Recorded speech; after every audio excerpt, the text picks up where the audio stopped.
इस प्रकार यहाँ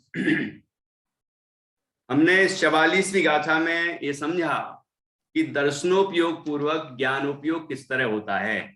तो यहाँ पर हमने ये जाना कि दर्शनोपयोग 4 होते हैं ना, नहीं, चक्षु दर्शन, अचक्षु दर्शन, अवधि दर्शन, मन और केवल दर्शन, देखो 4 होते हैं। तो चक्षु दर्शन और अचक्षु दर्शन मति ज्ञान के पहले होते हैं। मति ज्ञान चक्षु दर्शन या अचक्षु दर्शन पूर्वक होता है। चक्षु इंद्रिय के जान रहे हैं तो चक्षु दर्शन होगा उसके पहले। अन्य 4 इंद्रिय के माध्यम से या मन के माध्यम से जान रहे हैं तो चक्षु दर्शन होगा उसके पहले। अब मति ज्ञान के बाद होता है श्रुत ज्ञान। मति ज्ञान पूर्वक श्रुत ज्ञान होता है। तो श्रुत ज्ञान के पहले दर्शनोपयोग नहीं होता, ठीक है। ये बात स्पष्ट हो गई कि मति ज्ञान के बाद मति ज्ञान पूर्वक श्रुत ज्ञान होता है, लेकिन श्रुत ज्ञान के पहले मति ज्ञान हुआ है, दर्शन नहीं हुआ ना। ये नियम है, मति ज्ञान पूर्वक श्रुत ज्ञान होता है, अर्थात श्रुत ज्ञान मति ज्ञान पूर्वक होता है। तो अब ये एक बात स्पष्ट हो गई यहाँ कि श्रुत ज्ञान दर्शनोपयोग पूर्वक नहीं है, ठीक, वो मति ज्ञान पूर्वक है। अब ऐसे यहां मनःपरय ज्ञान, मनःपरय ज्ञान भी, मनःपरय ज्ञान जब होता है तो उसके पहले कोई दर्शनोपयोग नहीं होता। फिर क्या होता है कि इहामति ज्ञान होता है। इहामति ज्ञान क्या होता है रश्मि? इहामति ज्ञान क्या होता है कि अभी अभी बताया था ना, अवग्रह, इहा, अवाय, धारणा। तो अवग्रह मति ज्ञान, इहा मति ज्ञान, अवाय मति ज्ञान और धारणा मति ज्ञान, ये मति ज्ञान के 4 भेद हैं। इनमें से है इहा मति ज्ञान।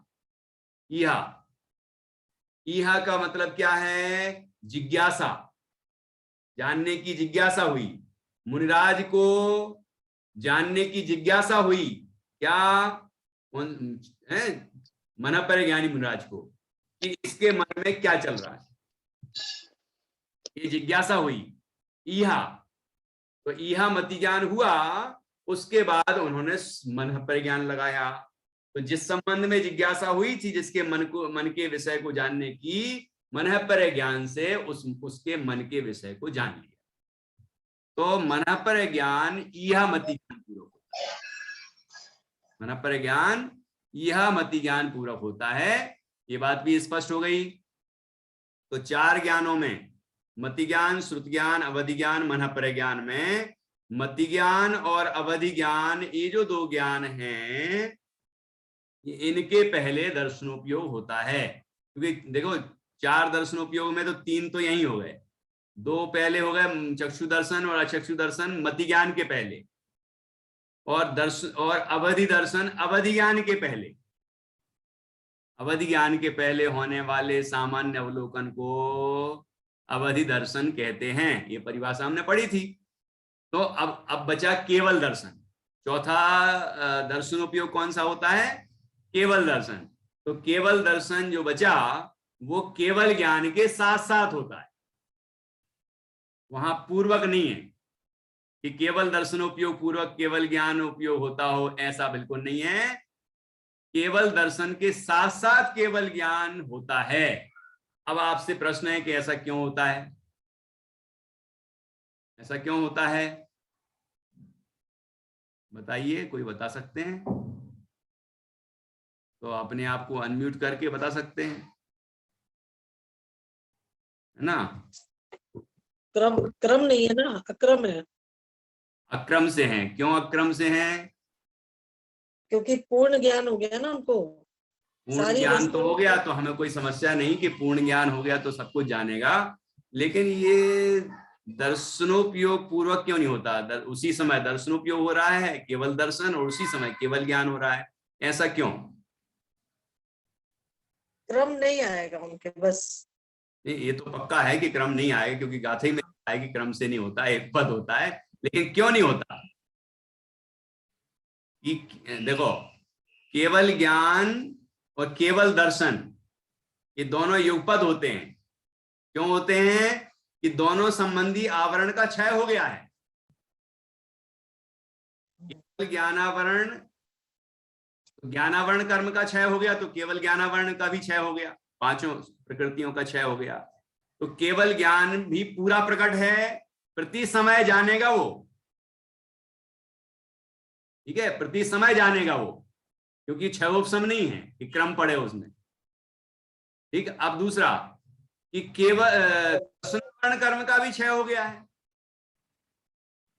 और आपको पता ही है कि तत्वार सूत्र में एक सूत्र है, 10वें अध्याय का पहला सूत्र, मोह क्षया ज्ञान दर्शना वर्णांतराया क्षयाच केवलम, कि मोहिनी कर्म का क्षय होने पर ज्ञानावरण, दर्शनावरण और अंतराय कर्म का एक साथ क्षय होता है।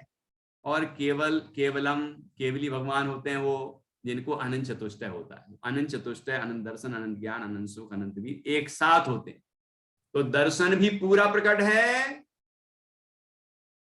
अखंड, पूरा युगपद देखता है वो, पूरे विश्व को युगपद देखता है, सामान्य अवलोकन करता है। और ज्ञान उसी समय पूरे विश्व को एक साथ जानता है, क्योंकि दोनों संबंधी कर्मों का क्षय हो चुका है, दोनों गुण पूरे के पूरे प्रकट हो चुके हैं, और दोनों प्रति समय युगपद देखते और जानते हैं, इसलिए दोनों में क्रम नहीं पड़ता। ठीक है। और यहाँ बाकी का क्रम क्या है वो बता दिया। तो ये दो विशेष बातें ध्यान रखनी है कि ऐसा नहीं कि दर्शनोपयोग पूर्वक ज्ञानोपयोग होता है तो आप मन पर ज्ञान की बात चले तो मन पर ज्ञान भी दर्शनोपयोग पूर्वक होता होगा, ऐसा आप समझ लें। तो ऐसा नहीं समझना, क्योंकि मन पर ज्ञान ईहा मति ज्ञान पूर्वक होता है। तो ईहा मति ज्ञान किस पूर्वक होता है? वो दर्शनोपयोग पूर्वक होता है। मति ज्ञान तो दर्शनोपयोग पूर्वक होता है ना, चक्षु दर्शन, अचक्षु दर्शन उसके पहले होते हैं। तो अब किस देख के जिज्ञासा हुई, मतलब चक्षु इंद्रिय संबंधी जिज्ञासा हुई, कोई को देखा और फिर मन की बात जानने की जिज्ञासा हुई, या अन्य इंद्रिय संबंधी पदार्थों को जाना और फिर जिज्ञासा हुई। अवग्रह जिसका हुआ होगा, है ना, तो वो किस इंद्रिय संबंधी था, उस हिसाब से उसका नाम चक्षु दर्शन अथवा अचक्षु दर्शन होगा। और दर्शनोपयोग पूर्वक वह मति ज्ञान हुआ। मति ज्ञान में जो ईहा मति ज्ञान है, उस ईहा मति ज्ञान पूर्वक मन पर ज्ञान लगाया, यह मति ज्ञान हुआ और मन पर ज्ञान लगाया, तो उसके मन में जो चल रहा था वो बिल्कुल स्पष्ट दिखने लगा। मन के जो विकल्प हैं मन पर ज्ञान के विषय हैं वो, और मन का विकल्प उनको स्पष्ट ख्याल आ जाता है, ज्ञात हो जाता है, दिखता है, ख्याल आ जाता, मतलब हम लोग जैसे गैसिंग वैसिंग करते हैं, अनुमान लगाते हैं, वैसा नहीं, वो दिखता है उनको कि मन में क्या विकल्प चल रहा है, कि किसी भोजन का चिंतन चल रहा है, कि कोई तीर्थ का चिंतन चल रहा है, तो कोई अन्य किसी वस्तु का चिंतन चल रहा है, तो वो उनके ज्ञान में स्पष्ट दिखता है वो पदार्थ। तो ऐसा यह मति ज्ञान पूर्वक मन पर ज्ञान होता है। तो हमने पांचों ज्ञानों के संबंध में समझ दिया कि इनमें से चार ज्ञान जो हैं ये किस पूर्वक होते हैं, है ना। श्रुत ज्ञान मति ज्ञान पूर्वक होता है, और मति ज्ञान दर्शनोपयोग पूर्वक होता है। अवधि ज्ञान अवधि दर्शन पूर्वक होता है। मन पर ज्ञान ईहा मति ज्ञान पूर्वक होता है, और ईहा मति ज्ञान दर्शनोपयोग पूर्वक होता है। और केवल ज्ञान और केवल दर्शन एक साथ होते हैं, युगपथ। ये बात यहां पर आई है, और हमने यहां देखा कि ये बात पूरी स्पष्ट लिखी है। और एक चीज और बतानी है, वो पढ़ के अपन आज की चर्चा पूर्ण करेंगे। यहाँ अगले पैराग्राफ में है, यहाँ श्रुत ज्ञान और मन पर ज्ञान को उत्पन्न करने वाला अवग्रह ईहा आदि रूप जो मति ज्ञान कहा है, वह मति ज्ञान भी दर्शन पूर्वक उत्पन्न होने से उपचार से दर्शन कहलाता है। क्या क्या कहना चाह रहे हैं कि मति ज्ञान को ही दर्शन कह दिया है। क्या क्या लिखा कि यहाँ श्रुत ज्ञान और मनःपर ज्ञान को उत्पन्न करने वाला अवग्रह या आदि रूप जो मति ज्ञान कहा है, वह मति ज्ञान भी दर्शन पूर्वक उत्पन्न होने से उपचार से दर्शन कहलाता है। कि दर्शन पूर्वक ज्ञानोपयोग होता है ना, और वो मति ज्ञान दर्शनोपयोग पूर्वक होता है, तो उसको ही हमने दर्शन कह दिया है। वो ज्ञान उपचार लगा है, उपचार से दर्शन कहलाता है। इस कारण श्रुत ज्ञान और मनःपर ज्ञान ये दोनों भी दर्शन पूर्वक जानना। एक उपचार समझ में आया?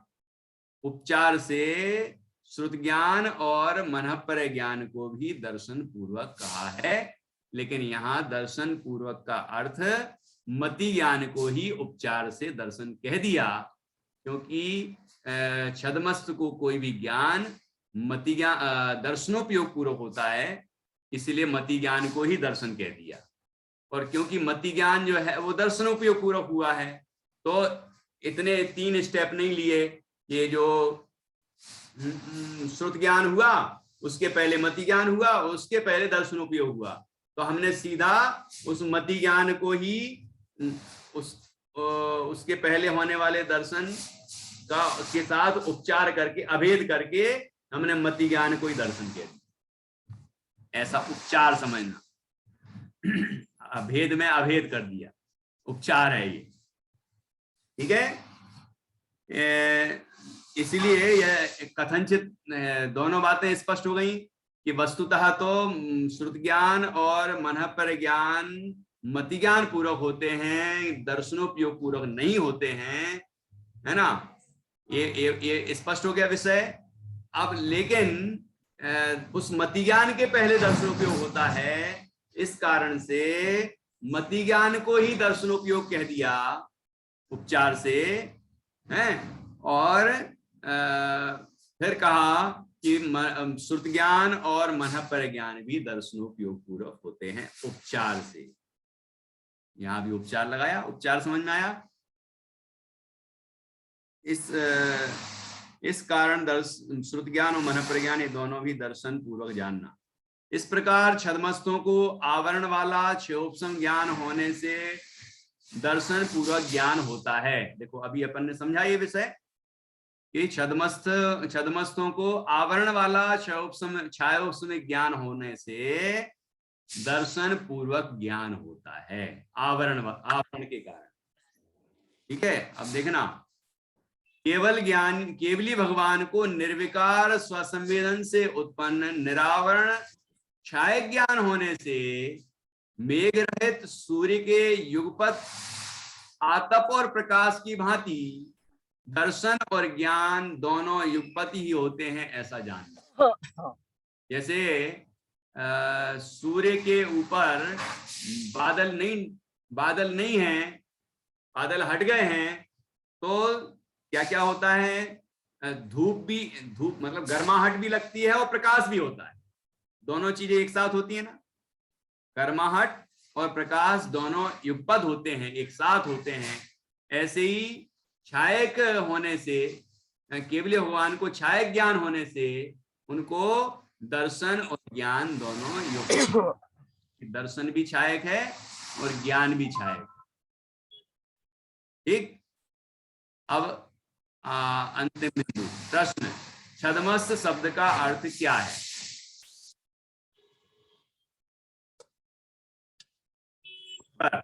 छद्म शब्द से ज्ञानावरण और दर्शनावरण ये दो कहे जाते हैं। छद्म का अर्थ समझना, ज्ञानावरण और दर्शनावरण।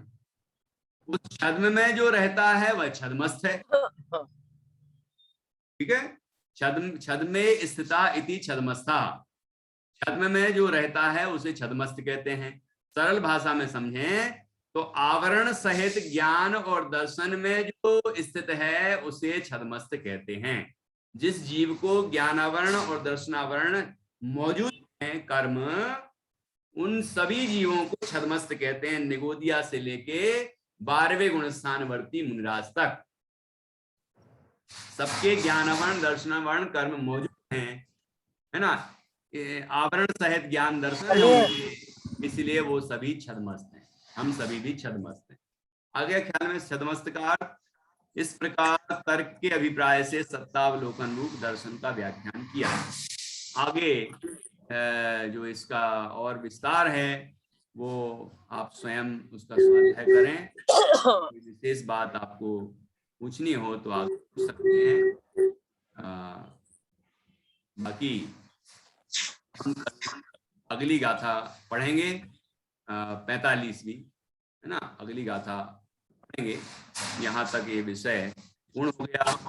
जो दर्शन और सम्यक दर्शन में दर्शन और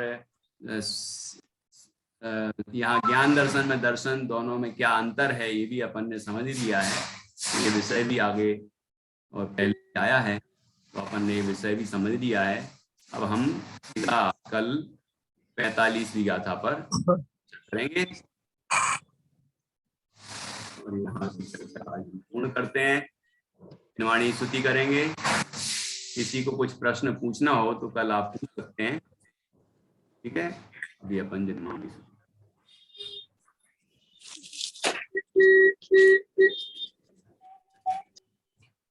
नित्या, आवाज नहीं आ रही आपकी।